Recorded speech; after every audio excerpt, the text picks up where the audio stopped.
Me presento, soy Sandra Rodríguez, docente del Departamento de Adulto y Adulto Mayor, y en este momento les voy a hablar con respecto a la educación en adultos y adultos mayores. Una de nuestras teoristas más importantes es Florence Nightingale. Ella escribió muchas frases que le dan sentido a nuestro quehacer profesional. Y esta, que dice, educar no es enseñar al hombre a saber, sino a hacer, es sumamente adecuada. Nosotros en el área profesional de enfermería no queremos que la persona tenga el conocimiento como para dar una prueba, sino que adquiere ese conocimiento y haga un cambio de conducta. Por ejemplo, una cosa muy simple. Si nosotros en una consejería enseñamos todos los riesgos que tiene el hábito tabáquico y después le hacemos una prueba a la persona, responde a esta prueba y tiene un 7. Supo todo, pero la persona sigue fumando. Nosotros no esperamos el conocimiento del 7, sino que esperamos el cambio de actitud. ¿Qué vamos a ver hoy? ¿Qué es la andragogía? Características del aprendizaje en las personas adultas y consejería educativa. Quisiera que lean atentamente esta imagen para que les dé una claridad qué es lo que significa ser profesor adulto. Aquí le preguntan profesión y esta persona que está con una evidente cara de cansancio empieza a dar una serie de características: animadora, educadora, actriz, maestra, psicóloga, etcétera, etcétera. Pero, ¿qué quiero decir con todo esto? Que en el fondo, cuando uno enseña a un adulto, no es una exposición de una persona que tiene mayor conocimiento sobre un tema a una persona que tiene menor conocimiento sobre el mismo tema. Es bastante más amplio que eso. Es por eso que lo invito a ser parte de la clase para que puedan tener herramientas para poder realizar ustedes las capacitaciones y las consejerías a los adultos. Antes de hablar con respecto a lo que es la educación en adultos mayores, vamos a hablar qué es lo que es la educación en salud. La educación y la salud están íntimamente unidas. Los datos lo demuestran a través de muchas investigaciones y esto está respaldado por la Organización Mundial de la Salud. En el año ya 1977 se estableció una Asamblea Mundial de la Salud en la cual se tomó el tema con respecto a lo que era la educación. Y en la principal meta social de los gobiernos y de la Organización Mundial de la Salud, que estableció para alcanzar a los ciudadanos en el mundo hasta el año 2000, era un grado de salud que les permita llevar una vida social y económicamente más productiva. Es así como en el 78, para poder ver cómo se llegaba a tener esta vida social más productiva, Alma-Ata, también la Organización Mundial de la Salud, en la reunión en Alma-Ata se estableció lo que era el término educación para la salud, esto en el 1978. ¿Y qué es lo que estableció? Que era para promover la autorresponsabilidad individual y comunitaria y desarrollar la capacidad de una participación plena en cuanto a la promoción y atención de la salud. Educación sobre todos los principales problemas de salud que se establecían. En el 84, en la Carta de Ottawa se estableció que el elemento principal de la promoción para la salud era que sea considerado en forma positiva, en forma integral, que incluya políticas públicas y en la cual revierte mayor importancia lo que es la educación para la salud para la comunidad. En la actualidad, saltemos ya al año 2020, es muy evidente que la educación en salud es una función clave del rol profesional de enfermería. Las enfermeras dan educación, establecen educación en salud no solamente a nivel de atención primaria, sino que a nivel hospitalario también. Las enfermeras establecen para prevenir cualquier tipo de complicaciones, ya sea a nivel prevención primaria, secundaria, terciaria. Y esto van a ver ustedes ampliamente en el desarrollo de toda nuestra cátedra. Se les va a apuntar un artículo que es de lectura obligatoria que habla con respecto al rol de la enfermera en educación. La andragogía es una disciplina que se ocupa de la educación y el aprendizaje del adulto. Es como cuando uno habla de pedagogía para niños, andragogía para adultos. Es un término que se ha acuñado hace muchísimos años, ya desde 1913 se estaba hablando de este término y fue tomado también en el área de la salud por la OMS para determinar la educación en salud.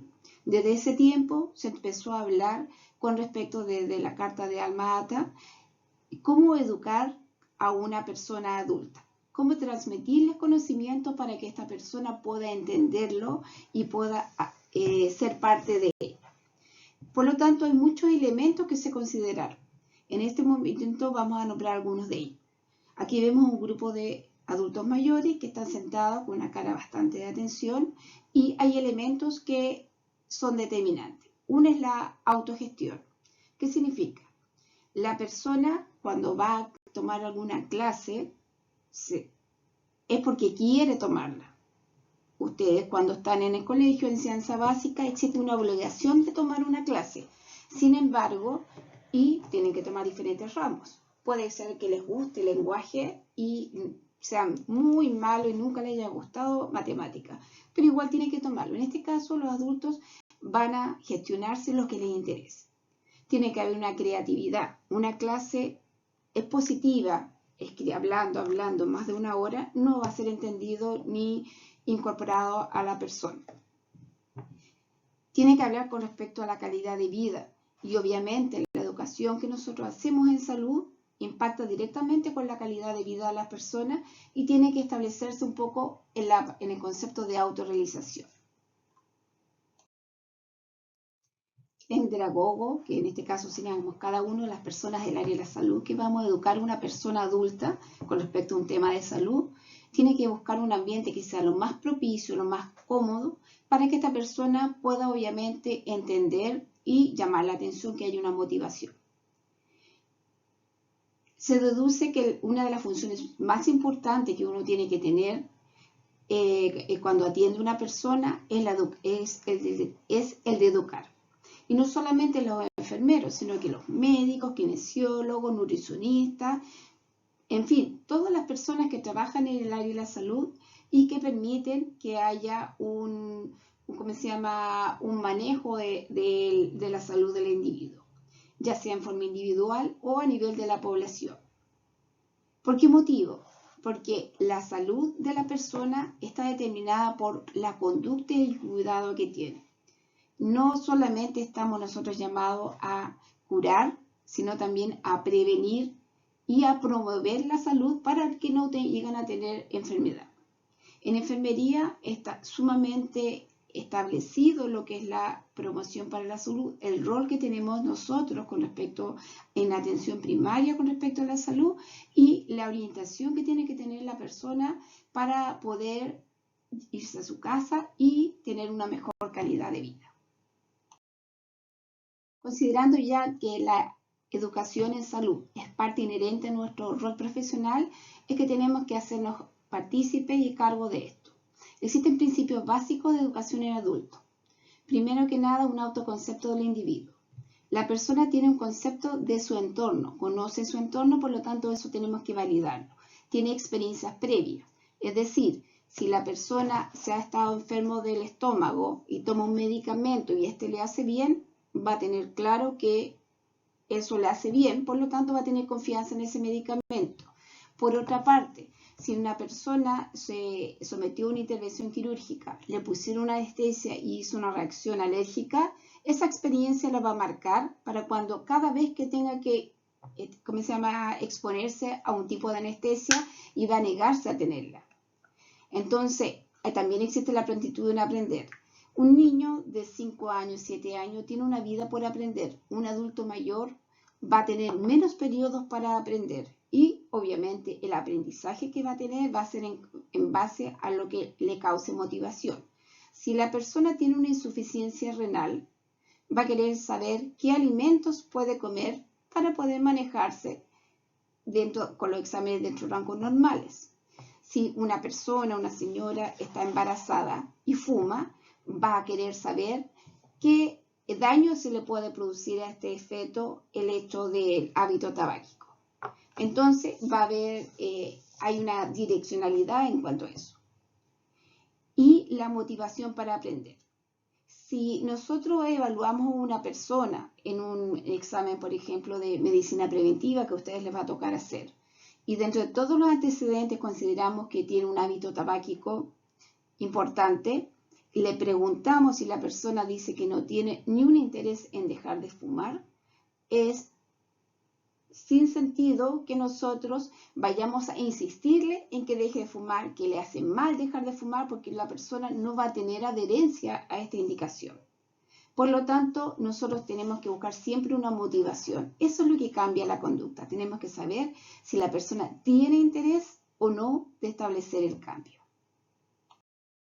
Acá hablamos un poco más de lo mismo, las características del aprendizaje, que obviamente la persona se va a motivar a aprender cuando tiene necesidad. Fue operado del apéndice una persona y quiere, estamos hablando no solamente de adulto mayor, también de adulto, tiene que irse a su casa, por lo tanto va a tener que saber qué alimentación tiene que recibir. Está motivado. La persona es hipertensa y el médico le dejó indicado unos medicamentos, pero no sabe cuál es el horario más adecuado para tomarlo. La persona tiene una diabetes y tiene dudas porque le habló el médico: señor, usted tiene que tener 180 gramos de hidrato de carbono, pero el caballero no entendió a qué se refería. Entonces, quiere saber qué alimentos puede consumir. ¿Ya? La persona tiene las ganas de aprender. Y hay diferencias individuales. No a todas las personas quieren aprender lo mismo en el mismo momento, porque obviamente las necesidades son diferentes. Y las necesidades, para saber cuáles son, tenemos que indagar un poquito más en la valoración cuando atendemos a la persona. En este momento tenemos que tomar 3 elementos sumamente importantes. Uno es la participación. La persona para aprender tiene que participar, tener ganas de aprender. Ser flexible. No existe la opción, don Juan, usted fuma una cajetilla a la semana, ya. Tiene que dejar de fumar de hoy día en adelante. No va a cambiar. Podemos ir variando, cambiando la cantidad y decirle, bueno, esta cajetilla que le dura una semana, veamos si le dura 2 semanas. Y vamos flexibilizando para que haya un compromiso de la otra persona. Y lo otro es la horizontalidad. ¿Qué significa? Cuando alguien tiene alguna duda con respecto a alguna temática, primero que nada tenemos que escucharlo para saber qué conocimientos tienes con respecto al tema, qué prejuicios tienes con respecto a ese tema, y en ese momento poder explicarle. No existe nada que yo lo vaya a obligar. Yo tengo que plantearle y la persona adulta tiene que tomar la decisión si es lo más adecuado para su vida y qué es lo que desea. El proceso de aprendizaje está compuesto por 4 elementos importantes. Primero que nada, tenemos que aprender a conocer. La persona tiene que conocer de forma teórica, que alguien le explique, que vea un video, puede ver un link o puede ver una noticia que hable de promoción de la salud, de los cuidados, o bien puede ver estos logos que nos hablan de la cantidad de hidrato de carbono, de calorías o de sal que contiene un alimento. Después se tiene que dar cuenta la persona que el aprendizaje no es algo que se haga inherente, sino que uno tiene que ver diferentes maneras de este aprendizaje y que es continuo. Y obviamente hay una parte que en la medida que yo lo hago, el hacer, se adquiere ese aprendizaje. Si yo me indican que el sedentarismo es un riesgo para mi salud, hasta que yo no haga la actividad física, las caminatas o el ejercicio, no voy a tener un aprendizaje. Y después el adquirirlo, el ser. Ya no soy sedentario, ya soy una persona que tengo una actividad física. Obviamente dentro de este contexto estamos hablando que sea una persona que esté activa, que esté capacitada para poder hacerla, y esa persona tiene que tener una capacidad física y una capacidad intelectual. Si yo tengo una persona que no tiene la capacidad intelectual, tenemos que educar, hacer la consejería a la persona que se encarga, el cuidador principal de ese individuo. Si es en el caso de un adulto mayor. y es caso de que tenga alguna discapacidad física, yo voy a tener que adecuar el contexto, por ejemplo, de una actividad física, para que la pueda hacer. No todo es un corte y pegue. Obviamente va a tener que, muy importante, la valoración dentro de este contexto. La educación en salud ha tenido una evolución a lo largo del tiempo. Inicialmente fue creado con un enfoque que le ponemos acá en línea color amarillo como el enfoque tradicional, y el actual, que es el modelo participativo. Dentro de este modelo tradicional, el fin que tenía era que conocimiento. Pero el fin actual no es que conozca solamente, sino que se empodere de este conocimiento. Es decir, sepa que si come todos los días alimentos altos en grasa, va a aumentar el colesterol, y no solamente lo tenga el conocimiento teórico, sino que en el fondo se empodere y pueda decir, ya, me gusta comer con grasa, voy a ir disminuyendo, o este alimento elimino, esto lo dejo.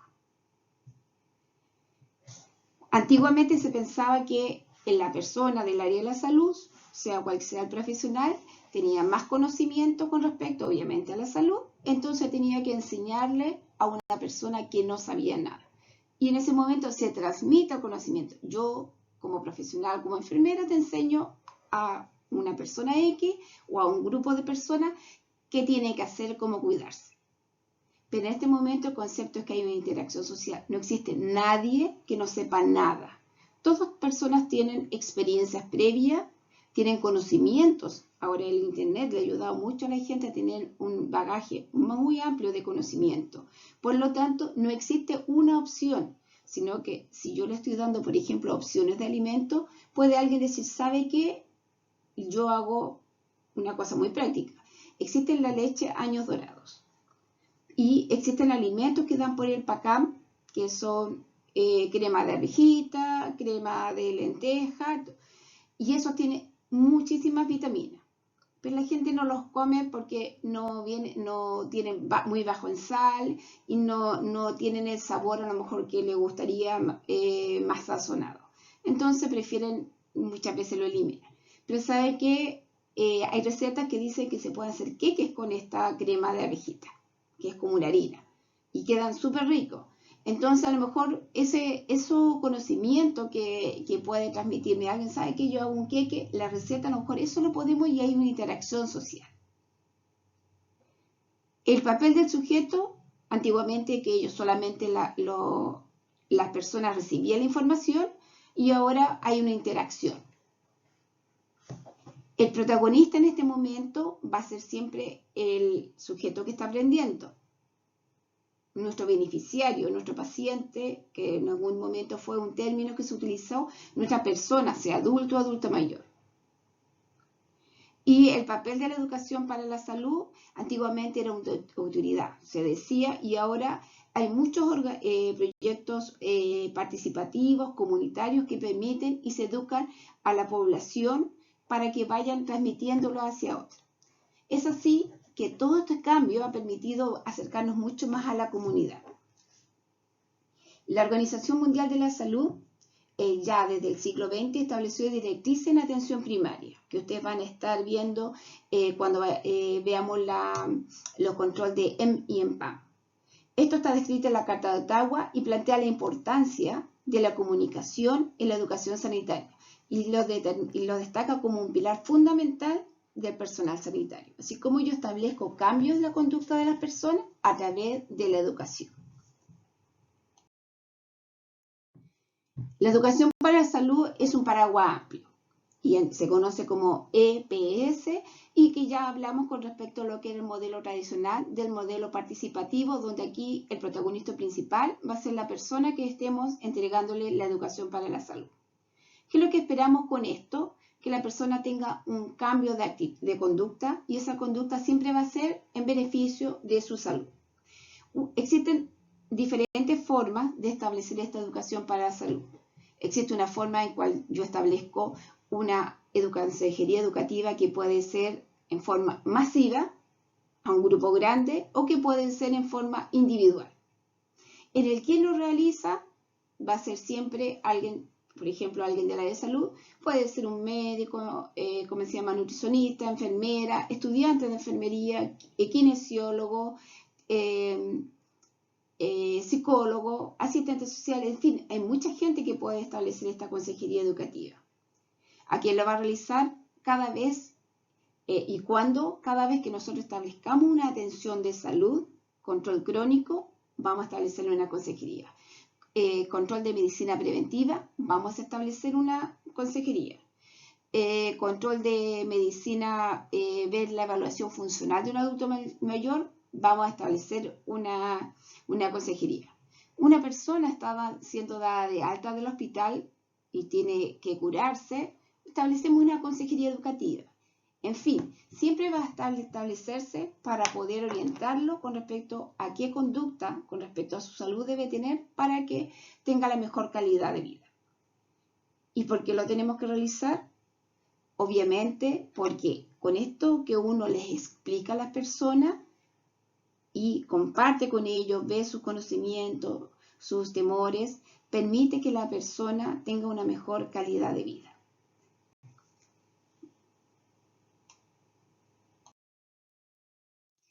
La consejería educativa, la consejería en salud, es una atención que se hace en forma continua, sistemática, por los diferentes profesionales del área de la salud. Cada vez que la persona tiene un contacto con el equipo de salud, debería recibir una consejería en salud con respecto a la temática que se está atendiendo. Es por eso que tiene que haber una valoración para saber si la persona va a ir por un control crónico. Probablemente mi educación consejería va a ser en cuanto a la adherencia a tratamiento medicamentoso, la actividad física o el régimen alimenticio que tenga. Si una persona va a ir a un control de niño sano, probablemente va a ser con respecto a los cuidados de este niño o la vacuna o el tema. Nosotros en este nivel, en enfermería ENF 121, vamos a hablar una consejería en salud en forma individual. Cuando ustedes estén en las cátedras de enfermería comunitaria, se va a hablar de una consejería en salud con respecto a un grupo. Pero en este caso nosotros nos vamos a enfocar en la consejería educativa que se hace a nivel individual. Esta consejería tiene una característica importante.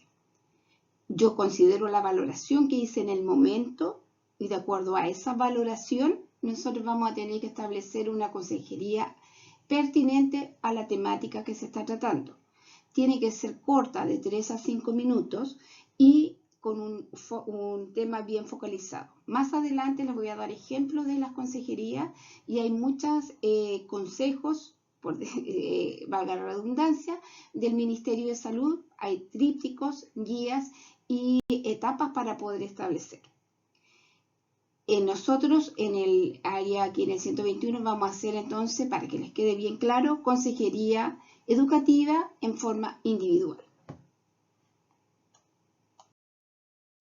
El MinSal también hace referencia a lo que es una consejería, que es un poco de lo que vimos antes, que hay una relación de ayuda, se entrega una información y obviamente tiene que estar la parte esta de una escucha activa, un diálogo abierto y que hay una confidencialidad. Muchas veces todos los profesionales de la salud somos testigos de episodios de la vida de alguien que son privados y obviamente eso tenemos que mantener la total y absoluta confidencialidad. ¿Cuál es el objetivo de todo esto? Tratar de que la persona tenga las mejores condiciones de salud y de cuidado de su salud. Cuando nosotros planificamos una consejería debemos considerar bastantes elementos. Primero que nada, tenemos que saber la escolaridad de la persona que estamos realizando la consejería.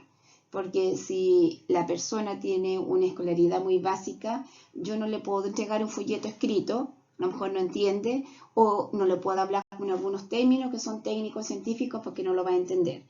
O si una persona tiene una escolaridad más alta, probablemente yo le pueda indicar un link para que ella después vea en internet y aumente su conocimiento. Vamos a tener que responder una necesidad.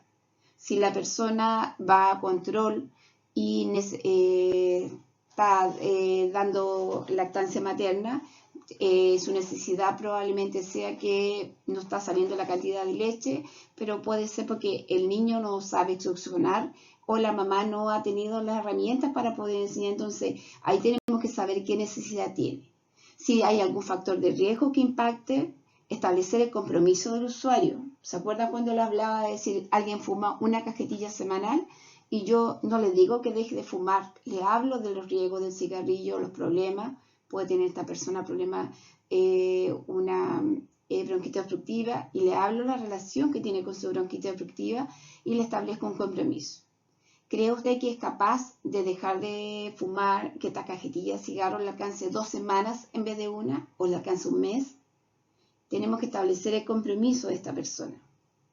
Obviamente los conocimientos previos tienen peso muy importante en la conducta, y hay una parte súper importante. Las personas usualmente tienen enfermedades y no las asumen como tal, sobre todo las enfermedades crónicas. Cuando alguien tiene hipertensión arterial y toma algún remedio, la presión arterial va a estar dentro de rangos normales. Entonces muchas veces uno le pregunta a la persona, ¿usted tiene alguna enfermedad crónica? Y ellos dicen, no. ¿Toma algún medicamento? Sí. ¿Cuál toma? Enalapril. Y obviamente yo sé que el enalapril es un medicamento que se administra a las personas con hipertensión. Entonces le explico yo, pero usted está tomando enalapril, entonces usted es hipertenso. La mayoría de las personas dicen, pero como estoy tomando eso, mi presión es normal, así que no soy hipertenso. Entonces el concepto de enfermedad crónica, que lo vamos a ver más adelante, es muy difícil de entender, porque indica que yo, a pesar de tomar algún medicamento, voy a seguir con la enfermedad toda mi vida. ¿Qué hago con la toma de medicamento? Evito tener complicaciones. Entonces ahí uno tiene que establecer ¿cómo se llama?, la profundidad en la educación. Es por eso que tenemos que saber escuchar para poder ver qué necesidad tiene y qué explicamos. En el área de enfermería, nosotros, para poder enseñar, obviamente tienen que tener ustedes un conocimiento teórico de respaldo. Tienen que saber fisiología, fisiopatología, farmacología, Erickson, la etapa de estadios de Erickson, establecer los cambios de etapas de cambio de Prochaska y de Clemente, considerar todas las dimensiones sociales, conocer las teorías de enfermería, saber sobre el proceso de enfermería que tiene etapas, que también los van a ver en clases que vienen más adelante, conocer las guías ministeriales que están en la actualidad, tener un manejo de la red de salud, dónde derivar, por qué derivar, cuándo derivar. En fin, para poder establecer nosotros una consejería educativa se deben considerar todos estos elementos.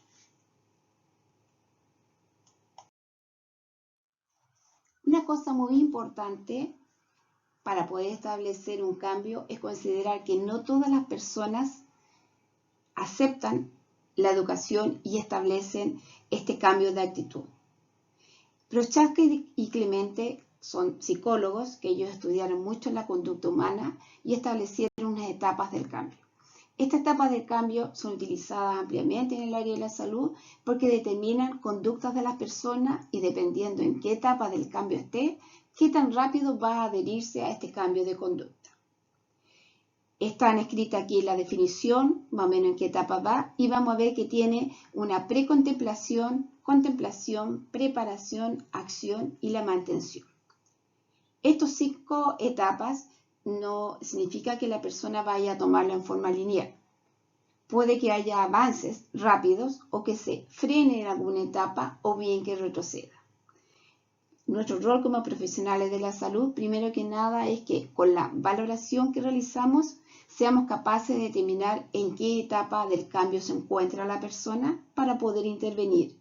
Y si ha tenido mucho retroceso o estancamiento en alguna de las etapas, poder estimularlo, motivarlo a que siga hacia adelante. Ahora vamos a ver un poco el detalle. Precontemplación. Aquí la persona tiene cierta conducta que lo pone en riesgo. Puede que conozca la existencia del problema de salud o bien que no lo conozca, pero esta persona no tiene ninguna intención de realizar el cambio de su conducta. Aquí vamos a ver las personas que, por ejemplo, tienen una dieta rica en hidratos de carbonos, o en grasas, aquellas personas que son sedentarias, las personas que tienen hábito tabáquico, las personas que tienen hábito alcohólico, pueden tener conducta sexual sin prevención, en fin. Saben, pues todo el mundo ha dicho en los envases de etiqueta, en marketing dice los alimentos que son más riesgosos, pero la persona va a seguir en la misma conducta porque no hay ninguna intención de realizar cambio. Ya en una segunda etapa, la persona advierte que hay ciertas conductas de riesgo y que ponen en mucho riesgo su salud. Por lo tanto, lo considera ya que es un problema. Van a realizar un análisis del beneficio de esto y puede considerar la posibilidad de cambiar. ¿Ya? Preparación. ¿Qué significa? La persona piensa seriamente en modificar esta conducta y va a decir que lo va a hacer luego, porque ya está convirtiéndose este problema en una prioridad y está listo para tomar decisiones y realizar los cambios. Por lo tanto, ya está realizando algunas acciones para que ocurra este cambio. En la etapa de acción, la persona se encuentra trabajando activamente en los cambios de conducta. La estrategia de cambio que elige y se sigue con una modificación activa de esta conducta. Y en la mantención, la persona se mantiene en el tiempo por un periodo más allá de los 6 meses este cambio de conducta. Para que entiendan mejor esto, les vamos a poner un ejemplo. Precontemplación. Antonio, varón de 30 años, fuma 2 cajetillas de cigarro diario y este joven tiene claro que gasta mucho dinero con esto, tiene claro de que es un dañino, todos dicen que el cigarrillo produce cáncer, pero él no lo ha visto cercano. Por lo tanto, no tiene ganas ni intención de dejar de fumar. Y dice lo que dicen muchas personas, de algo hay que morir. Contemplación. La persona, hay una situación que le hace cambiar. Resulta que ahora él quería jugar fútbol como jugaba todos los fines de semana y se cansa mucho, se siente más ahogado. Y justo el tío más cercano que tiene se encuentra con muchas dificultades respiratorias, él es una persona que ha sido un gran fumador, entonces él empieza a asociar. Y el tío le dice, lo más probable es que tu problema del cansancio sea el cigarro. Yo también pasé por eso. En la etapa de preparación, este mismo caballero, resulta que el tío fue a médico, le diagnosticaron que tiene un cáncer avanzado a nivel pulmonar y el tío en un mes fallece. Por lo tanto, este efecto, este impacto, hace que lo haga pasar a la etapa de preparación. Entonces, en este momento, nuestro amigo de 30 años va a control con el médico y a un médico y le dice, ¿sabe qué? Quiero dejar de fumar, pero no puedo. ¿Me puedes dar algún medicamento o algo para dejar de fumar? Es decir, esta persona está buscando alguna estrategia, algo que lo vaya a apoyar. La persona en mantención, ya este joven de 30 años, lleva más de 6 meses sin fumar. Entonces estamos en las diferentes etapas. Se lo nombré en fácil. Puede ser que este joven haya pasado por etapas de preparación a acción y haya vuelto a una etapa de preparación. Por eso esto no es lineal.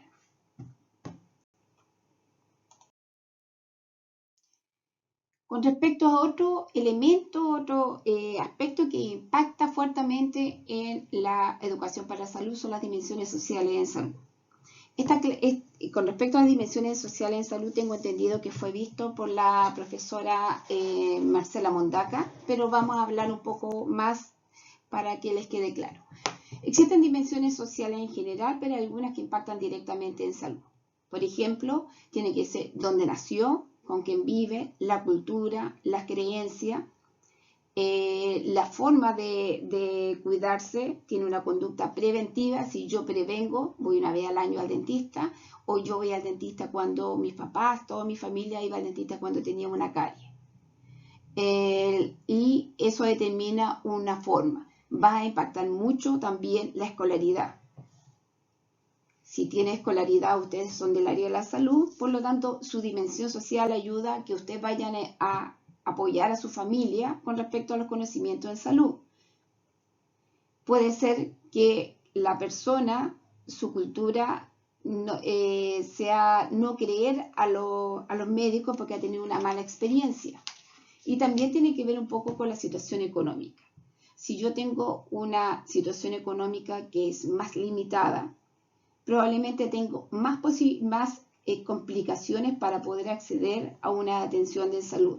Tengo que esperar más, no podría pagar de forma particular, o los medicamentos me salen más caros, o mi prioridad va a ser comprar comida que estar comprando medicamentos. Entonces, estos conceptos de dimensión social en salud obviamente han sido considerados ampliamente por la Organización Mundial de la Salud, y esto obviamente determina la inequidad en salud. No es lo mismo una persona que trabaja y recibe un sueldo de 1 millón de pesos y tiene cáncer, por lo tanto podría ir a atenderse a lo mejor a cualquier clínica, que una persona que gana 100.000 pesos y va a tener que esperar en una lista ser llamado para tener una cama en el servicio de salud. Por lo tanto, estas dimensiones sociales van a producir una inequidad importante en salud. Y nosotros también, cuando educamos, tenemos que considerar las dimensiones sociales. Si yo tengo una persona que tiene diabetes y necesito que establezca un régimen alimenticio, tengo que saber yo qué ingreso económico tiene, cuánto es el ingreso per cápita de su familia, como para poder establecerle una minuta alimenticia. Porque probablemente esa minuta alimenticia no va a ser accesible. Me va a decir, sí, claro, entiendo, pero a lo mejor no es accesible por la economía que tiene familiar. Entonces es importante considerar las dimensiones sociales en salud cuando yo establezco una consejería educativa. También se destacan todas las teorías de enfermería. Yo aquí le nombré algunas, pero hay muchísimas más. Y estas teorías tienen que ver el enfoque con lo que se trabaja. Por ejemplo, teoría del entorno de Florence Nightingale. Ella consideraba que habían elementos y puntos esenciales para la salubridad: el aire puro, ella escribió con respecto a eso, al agua puro, desagüe eficaz, limpieza y luz. Que esto tiene que ver todo con determinantes sociales en salud. También existe de Dorothy Johnson, que nos habla de sistemas conductuales. La persona es un sistema conductual que tiene una serie de subsistemas que están integrados. Por lo tanto, hay que trabajar en estos subsistemas para poder establecer cambios de conducta. Hay otro que está hablando, por ejemplo, la Dorothea Oren. Dorothea Oren nos habla con respecto a las teorías del autocuidado. Estableció teorías de déficit de autocuidado y sistema enfermero, y es bastante más profundo que lo que está escrito acá. Por lo tanto, yo depende de si tengo mayor conocimiento en enfermería, voy a poder tomarme de alguna de estas teorías para establecer mi consejería educativa. Con respecto al proceso de enfermería, cuando ustedes atienden a una persona, van a tener que hacer una valoración, conocerla. Todas estas etapas que nombré aquí, valoración, diagnóstico, planificación, ejecución y evaluación, van a ser estudiadas por ustedes y aplicadas en talleres, tanto de atención abierta como cerrada, durante este año, para que les quede más claro. Pero una cosa que tiene que quedarle clara en la clase de hoy es que dentro de todo mi diagnóstico, en la planificación, tenemos que establecer la educación para la salud, que en este momento para nosotros sería en forma de una consejería educativa, que tiene que ser acorde a la valoración que se le hace a la persona y obviamente al contexto que vive. Por ejemplo, si una persona está hospitalizada por un cáncer de hígado, que es un pronóstico muy, reservado, una evolución muy mala, probablemente y yo que tiene dislipidemia, no voy a establecer una consejería educativa con respecto a la dislipidemia, porque ese no es el foco de la persona, no va a estar en condiciones psicológicas para poder entender, ni es la pertinencia adecuada. Por eso es importante establecer una consejería en base a una valoración. Pero probablemente si yo establezco una valoración y la persona es un hombre de 45 años que tiene un régimen, una alimentación que es rico en hidratos de carbono y rico, ¿cómo se llama?, en grasas, y tiene antecedentes de papá, de que tuvo un infarto joven, y yo lo encuentro que está con una obesidad central y con su índice de masa corporal está en sobrepeso o en obesidad, yo ahí voy a poder establecer, porque a lo mejor tengo elementos que me van a determinar que tengo que aconsejarlo porque es todo esto conducta que tiene de vida establece un riesgo importante cardiovascular. ¿Ya? Acá les dejé unos ejemplos de temas de consejería educativa que están sugeridos por el MinSal. Tenemos consejería para antitabáquica con respecto a salud sexual y VIH, alimentación, alcohol y drogas, salud oral, salud mental, actividad física y lactancia materna. Todas estas consejerías, si ustedes las buscan en internet, en MinSal, están establecidas. Tienen trípticos de educación y tienen etapas. Por lo tanto, es una cosa de que ustedes vayan leyendo y se van a ir absorbiendo cada vez mayor temática para poder establecer una consejería educativa. Evidentemente, la educación para la salud es una herramienta fundamental para poder establecer una promoción de la salud. ¿Qué es lo que es la promoción de la salud? Esto es la estrategia que nos permite que el mejor estado de salud. ¿Por qué motivo? Porque es determinante en salud que no vamos a manejar. Por ejemplo, la escolaridad o el entorno económico, pero sí hay estilos de vida que pueden irse modificando. Y estos estilos de vida, al modificarse, favorecen una calidad de salud. Ustedes van a ver en clases posteriores que hay muchas conductas que uno tiene cuando estemos pasando las clases de estilo de vida que determinan factores de riesgo para nuestra salud que están determinados estadísticamente. Por lo tanto, en este momento, nosotros tenemos como herramienta, una tremenda herramienta que es la educación para la salud, para poder establecer a los adultos. Y como ya les expliqué anteriormente, enseñar a un adulto no es lo mismo que enseñar a un niño. Esto no es pedagogía, es andragogía. Por lo tanto, tenemos que tener aspectos importantes a considerar, como son, que ya lo hemos visto, la horizontabilidad, la participación y la flexibilidad. Estimados estudiantes, esta clase tiene un nexo muy íntimo con todo lo que tiene que ver estilos de vida saludables. Por lo tanto, tienen que tenerla muy clara para que cuando estemos pasando la clase de estilos de vida saludables.